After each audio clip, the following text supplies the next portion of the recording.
Habakkuk chapter 3. We're in the middle of this final concluding chapter in this book, and it has taken us quite a while to get to this point. But today we are looking at chapter 3. This is the prayer of submission, and we will, Lord willing, finish this entire study next week. And I'm excited to get to announce which book we're going to next. I think you will enjoy it. Some call this book the Proverbs of the New Testament. So that's a hint where we will be going 2 weeks from now. But for this week, we're in Habakkuk chapter 3. Now, in this lament that we are looking at, and it is a lament, basically what I mean by lament is this is like a poem that was used by several of the minor prophets. So it's not unique to Habakkuk. Many of the minor prophets used laments. It's kind of similar to what you find in Isaiah or the book of Micah, which were contemporary prophets with each other.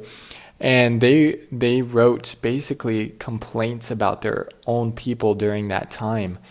Now, what makes those different from Habakkuk is that they also bore direct revelation from God to the people. So they would kind of represent God to their nation and were making public declarations on the behalf of God. Now, that's different because Habakkuk doesn't address his nation at all in this book. We don't see him going before the children of Israel and giving them a word from the Lord like prophets traditionally did. So Habakkuk is unique in that way because the entire book is just a look into this prophet's heart. And he's crying out to God and he's responding to God. And so this is picking up with his response. Now, the symbolism today, as we get into it, I think you'll see it gets a little bit deep, a little deeper than where we've been in the past. But as we look back at what God has already said and we put scripture with scripture and just compare line upon line, it's actually a pretty powerful message that Habakkuk has. And I don't want us to miss it. So let's jump right in, starting in verse 7. Habakkuk says, I saw the tents of Cushan in affliction, and the curtains of the land of Midian did tremble. Was the Lord displeased against the rivers? Was thine anger against the rivers? Was thy wrath against the sea? That thou didst ride upon thine horses and thy chariots of salvation? Thy bow was made quite naked according to the oaths of the tribes, even thy word, Selah. Thou didst cleave the earth with rivers. The mountains saw thee, and they trembled, and overflowing of the water passed by. The deep uttered his voice, and lifted up his hands on high. The sun and moon stood still in their habitation. At the light of thine arrows they went, and at the shining of thy glittering spear.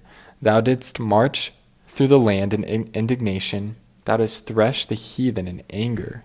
So violent language used here. Verse 13. Thou wentest forth for the salvation of thy people, even for salvation with thine anointed. Thou woundest the head of the house of the wicked by discovering the foundation unto the neck. Selah. Think about that. Verse 14. Thou didst strike through with his staves the head of his villages, and came out as a whirlwind to scatter me. Their rejoicing was as to devour the poor secretly. Thou didst walk through the sea with thine horses, through the heap of great waters. When I heard, my belly trembled. My lips quivered at the voice. Rottenness entered into my bones, and I trembled in myself that I might rest in the day of trouble. When he cometh up unto the people, he will invade them with his troops. Now, as we look at this, there's a lot that at first probably might not make sense to you. But this is really, overall, this is a reference to an event that happened in the Old Testament. As you read in the early verses about God being displeased with the rivers and the wrath against the sea and riding upon the horses and chariots of salvation. So what is all this talking about? What is Habakkuk trying to say in this passage? Well, continuing with last time, he's recounting Israel's history. So we looked at last time his references to Mount Sinai, giving of the law, how God provided for his people time and time again. And now he backs up a little farther. He says, I saw the tents of Cushan in affliction. And he begins to describe really what was the exodus out of Egypt. But this is a very poetic way. Remember, this is a song that he's giving this lament in the form of. And so he describes the Exodus, and basically he's describing this time when God appeared in his power to fight against Israel's enemies. So you'll pick up on that as you begin to read again. And he says, were you displeased with the rivers? Were you angry against the sea? You rode upon the horses and the chariots of salvation. You were fighting against the enemies of your people. And he says, your bow was made quite naked according to the oath of the tribes, even your word. And he says, think about these things.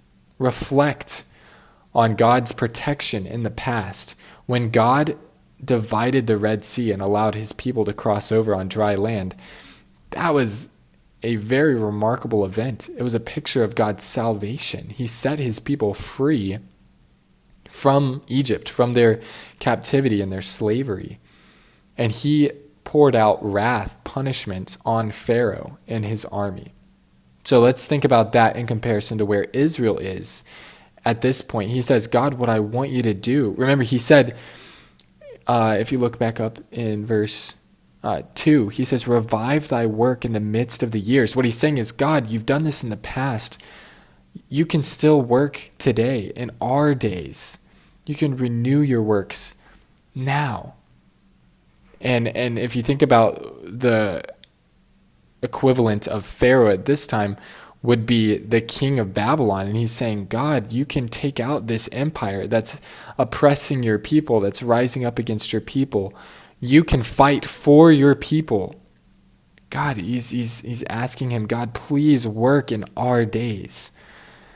And then you continue to read, he's asking for a deliverance, for an exodus. He says, you did cleave the earth with the rivers. The mountains saw you and they trembled, and the deep uttered his voice and lifted up his hands. You used all of nature to fight with you against your enemies. The sun and moon stood still in their habitation. Remember that? In the Old Testament, Joshua led the nation of Israel in battle by holding back, or when Joshua was fighting, Moses prayed to God, and God kept the sun still in its place. And Habakkuk is recalling all of this. He says, I remember what you've done in the past. And your arrows went and you fought. There was a time when God sent down hail from heaven against the enemies of Israel, and more enemies died by the hail than they did by the sword of the Jews.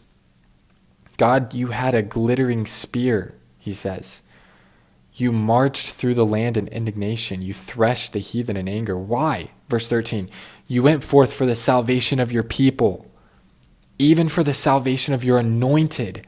You wounded the head out of the house of the wicked by discovering the foundation unto the neck. He said, you exposed the neck of the enemy and you crushed it. And he says, I'm reflecting on our history. And then he reveals his own heaviness. He says, you walked through the sea with your horses, through the heap of great waters. And he says, now I hear what you're saying to me, God. I understand your word. He said, you just pronounced all these woes against a nation that forgets you. And he says, when I heard your response, this is verse 16, my belly trembled. He said, it made me sick to my stomach to hear what you were going to do. And dear listener, I don't know what might be making you sick to your stomach. You might be thinking back at all that you've seen God do in the past, and then today you say he's not acting. He's not renewing his works as he did in the old time. And it makes me sick. All I want, he says, is rest in the day of trouble. He says, I just want a break. And guys, I hope you'll tune in next week because he gives us hope. He says there is still hope in God. Go read the end of Habakkuk. And then we'll talk about it next week as we continue on this study through Habakkuk.